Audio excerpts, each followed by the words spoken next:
السلام عليكم. صباح الخير، صباح الجمال والسعادة، صباح الحب والسلام. النهاردة بنكمل إجاباتنا لأسئلة المتابعين. والسؤال بتاع النهاردة سؤال يعني بيشغل ناس كتيرة جدا، اللي ربنا كرمهم خلصوا الشرط اللي هو 1000 مشترك وال4000 ساعة. القناة بتاعتهم كمان باركنا لهم يعني، وبدأ ينزل لها إعلانات. بعد كده الناس بتبدأ توتر نفسها قوي بموضوع اللي بيسموه الشرط الثالث.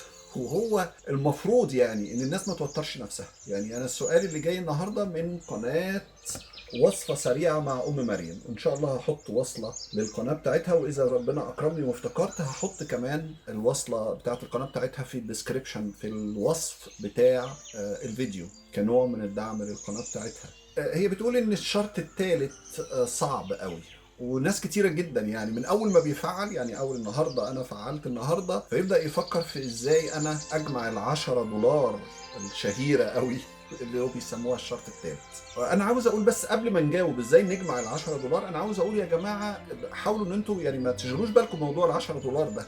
ليه؟ لان انت لما هتكسب ال10 دولار الحدوته كلها ايه؟ هو بيتاكد من عنوانك. يعني انت النهارده حصلت على ال10 دولار، النهارده هيبعت لك جواب يتاكد ان عنوانك صح، بس مش اكتر من كده. انما لا ال10 دولار هتزود دخلك ولا ال10 دولار هتنقص دخلك. هي طبعا هتبقى اضافت على الدخل بتاعك، يعني تبقى انت كسبت 10 دولار. طب الكود ده هيفرق في ايه؟ الكود مش هيفرق في الدخل خالص. يعني انت مكسبك لو انت بتكسب كل يوم 1 سنت من القناه، وبعدين حد قام جاي ادالك ال10 دولار كده، خلاص انا خدت بقى، وصلت لل10 دولار، بس بعد كده هفضل برضو اكسب 1 سنت من القناه كل يوم، اللي هو الدخل العادي، الدخل الاساسي. طب يبقى انا كده يعني عملت ايه؟ بس جالي الكود، وبعدين هقعد بقى سنتين 3 علشان الم الفلوس اللي انا اقدر اني اخدها. يعني طبعا هي بتختلف من بلد لبلد، يعني بلد هتبقى تلاقي ان هي 100 دولار الحد الادنى انك تسحب فلوسك، بلد تانية هتلاقي تقريبا الحد الادنى هيكون 70 دولار. هنا في انجلترا هم 60 جنيه استرليني انك تسحب الفلوس. انا جالي الكود بقى عندي خلاص 10 دولار يعني. طب وكسبت ايه؟ ولا اي حاجه.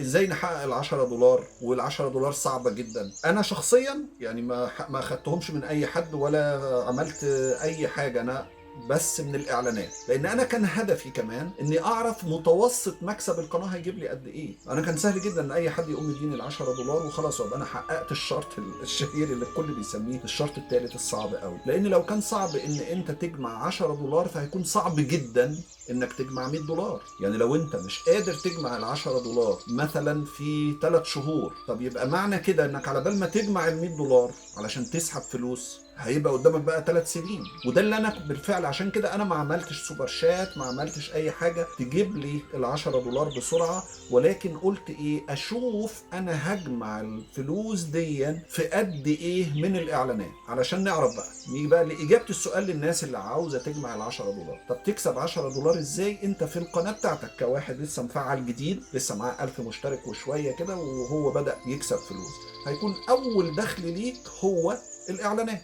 فعشان تكسب فلوس من الاعلانات يبقى لازم تزود المشاهدات، وعشان تكسب فلوس من المشاهدات يبقى لازم تنزل كمان محتوى. يبقى انا عندي حاجتين بقى بالنسبه للناس اللي مفعله جديد. نمره واحد هو عنده الاعلانات. طب نمره اتنين طبعا عندك في حاجتين تانيين. يعني انا بقى انزل لكم ان شاء الله الصوره بتاعت الصفحه بتاعتي انا، يعني القناه بتاعتي عندي 3 حاجات ممكن اكسب منهم فلوس، وغالبا هتكون عند معظم القنوات شبهها برضه. ايه هما؟ نمره واحد كده اللي هو في الشمال قوي ده الاعلانات، وبعدين في النص كده هتلاقيه بيقول لك العضويه، ان ناس تدفع لك فلوس عشان تتفرج على فيديوهات خاصه بيهم هم. يعني مثلا انت دلوقتي بتسالني سؤال وانا بجاوبك بقى السؤال ده متخصص جدا، ومش هنخلي حد غيرنا احنا الاثنين بقى يشوفه، واخدين بالنا؟ يبقى انا دلوقتي هعمل فيديوهات للناس اللي مشتركه. الناس دي بقى هتعمل ايه؟ هتدفع لي مثلا 10 دولار في الشهر عشان يشوف الفيديوهات اللي انا بنزلها مخصوص ليهم هم. يبقى ده باب تاني للمكسب من القناه. الباب الثالث هو الشهير جدا اللي كل الناس طبعا بتحاول انها تستخدمه، اللي هو السوبر شات. وهو برضه هتلاقي انت عندك كده ثالث حاجه في القناه، برضه في الصوره اللي انا هنزلها هتلاقوه هو اللي موجود في اليمين يعتبر. السوبر شات اللي هو ايه؟ نسيتك لما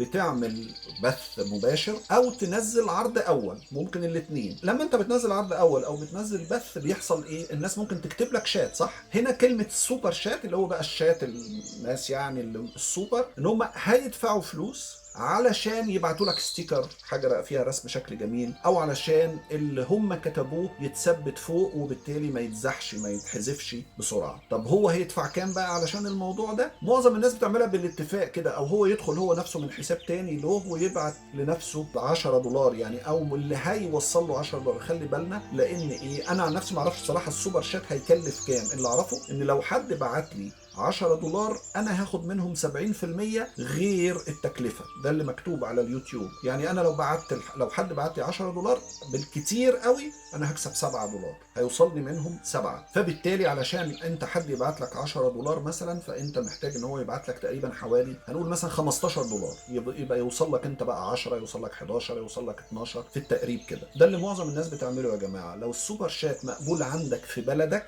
وانت قدرت انك تفعله، فممكن تعمل لايف او تعمل عرض اول، وحد يدخل يبعت لك $10 دول، وانت بقى تسددهم له او ما تسددهملوش، هو يديهم لك مجامله، انت يعني انت وتصاريف الدنيا معاه. ولكن هرجع اقول تاني ان انت، طب انا دلوقتي وصلت $10، طب ما انا المكسب بتاعي هو لسه محدود زي ما هو. عشان كده لازم الناس تركز في ان دخل القناه عامه يكون عالي. انا لازم احاول ازود دخل القناه على حد ما اوصل $10. هو ده اللي انا كنت بحاول ان انا اعمله، اني اكسب مثلا انا عملت $10 في اقل من 3 شهور من الاعلانات بس، في اقل من 3 شهور. يعني انا حققتهم يوم 16 وكان ال3 شهور يبقوا 23. يعني حققتهم قبل ال3 شهور بحوالي 7 8 9 ايام، وعملت الحمد لله $10. تاني انا هرجع اقول، انا لما عملت $10 ايه بقى الفرحه الكبيره ولا اي حاجه؟ هم هيبعتوا لي البين كود، انا كمان يعني مفاجاه انا جالي البين كود قبل ما احقق $10. ما اعرفش ليه ولا فاهم لها ازاي. هو مكتوب صح ان انت لابد انك تحقق حد ادنى عدد من $. علشان يتاكدوا من ان انت ما،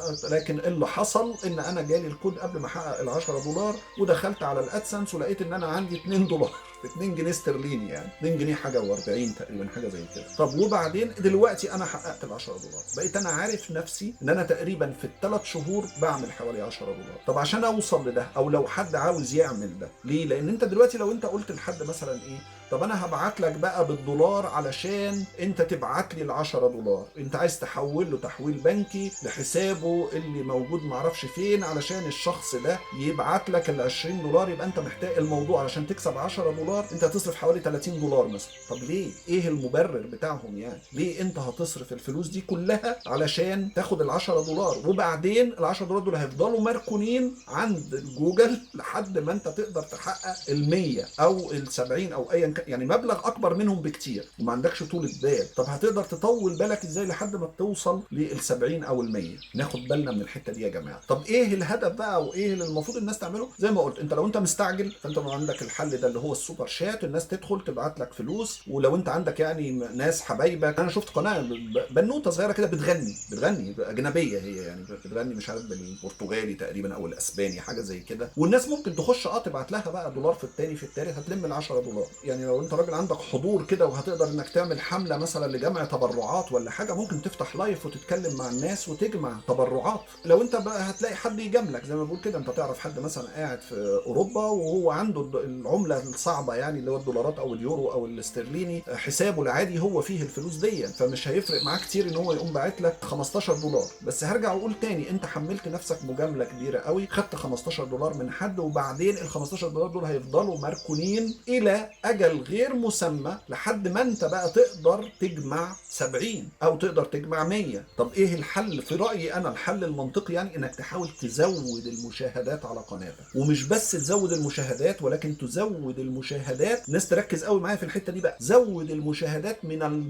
البلدان الغنيه، البلدان اللي الاقتصاد بتاعها عالي. لان ببساطه شديده كده، لو انت عندك حد بيشاهد لك اعلان من انجلترا، من فرنسا، من النمسا، يعني من اوروبا عموما وامريكا والدول اللي هي اقتصادها عالي، مش كل اوروبا طبعا لان في بلدان في اوروبا الاقتصاد بتاعها مضمحل جدا، ولكن هنقول يعني من البلدان اللي اقتصادها عالي هيكون احسن بكتير جدا من البلدان اللي اقتصادها قليل. تقريب كده انا على القناه عندي حسبتها كده تقريبا 10 مشاهدات من بلدان اقتصادها منخفض بتعادل تقريبا مشاهده واحده من بلد يكون اقتصادها عالي. انا شخصيا بعمل كده، بتتبع الناس اللي من بلدان اقتصادهم عالي، بحاول ادخل لهم واعمل معاهم نوع من الصداقه النظيفه كده، باني ادخل هم بالتالي هم يجوا يردوا عليا، انا ادخل لهم هم يجوا يردوا عليا، الى جانب طبعا حبايبنا اللي هم اهلنا. ليه؟ لان هو كله مكسب، يعني كله هيجيب مكسب، كله هيجيب فلوس. بس واحد ممكن يجيب لك، لو الناس فاكرين كده المليم، ممكن واحد يجيب لك مليم وواحد يجيب لك 10 مليم. فانت حاول ان انت تجتذب ناس ليك يكون من اقتصادات عالية، إلى جانب حبايبك وأهلك وناسك اللي هم من نفس بلدانك. إذا عرفت تعمل ده هيوفر معاك شوية. وخد بالك بقى لما تمسك في حد، يعني تاني أنا قلت الموضوع ده قبل كده، إن لما ربنا يكرمك وتعمل نوع من العلاقة مع قناة تكون في بلد اقتصادها أعلى من المنطقة اللي أنت عايش فيها، امسك فيه بإيديك وأسنانك. وإذا مثلا غاب عليك أنت روح له تاني، وحاول إن أنت تقتنص ناس كتير من هذه البلدان. هو ده اللي ممكن انه يزود لك الدخل. يا ريت الناس ما تستعجلش، ما تعتبرش حكايه $10 دول شرط. هم مش شرط لاي حاجه على فكره، يعني $10 دول مش شرط لاي شيء، يعني لا هيزودوا دخلك ولا هينقصوا دخلك. فانت لما بتحققهم بس كده، هو جوجل بيبعت لك كود يتاكد من عنوانك بس، لكن هم مش لا هيزودوا دخلك على القناه ولا هينقصوا دخلك على القناه. لو قناتك بتكسب 10 سنت في اليوم، فهي هتفضل كل يوم برضه هي بتكسب. يعني المعدل ان انت لما تنزل فيديو مثلا بيجيب لك 2 سنت، بيجيب لك 3 سنت، هم دول اللي هيقدروا يجيبوا. لان انت مش هتفضل كل يوم تبعت لنفسك $10، والا هنعمل ايه بقى؟ طب انا حققت $10 وبعدين طب انا عايز احقق بقى ال100، طب ادور بقى على ناس في السوبر شات تبعت لي $100. لو انت عندك جماهير وناس يعني ممكن تحبك وتدفع لك، يبقى خير وبركه. لكن لو انت مجرد يعني انت عشان تاخد الكود وتبقى حققت الشرط ما يسمى بالشرط الثالث، مش هتفرق معاك في كتير. تقريبا معدل الدخل ليا علشان اقدر اسحب اول مره اللي هتكون 60 جنيه استرليني قدامي سنه ونص.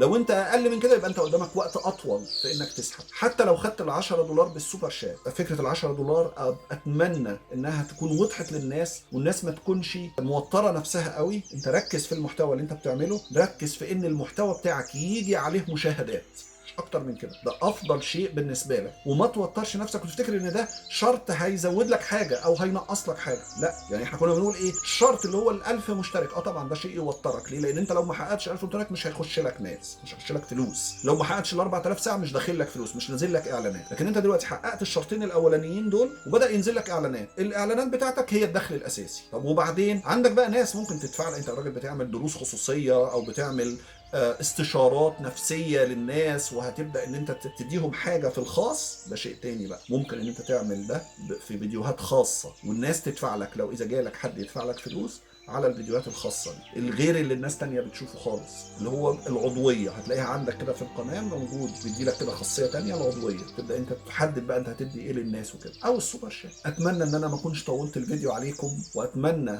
ان موضوع الشرط الثالث ما يكونش موتر الناس قوي اكتر من اللازم. واشوفكم يا رب دايما في فيديوهات تانية جديدة على خير.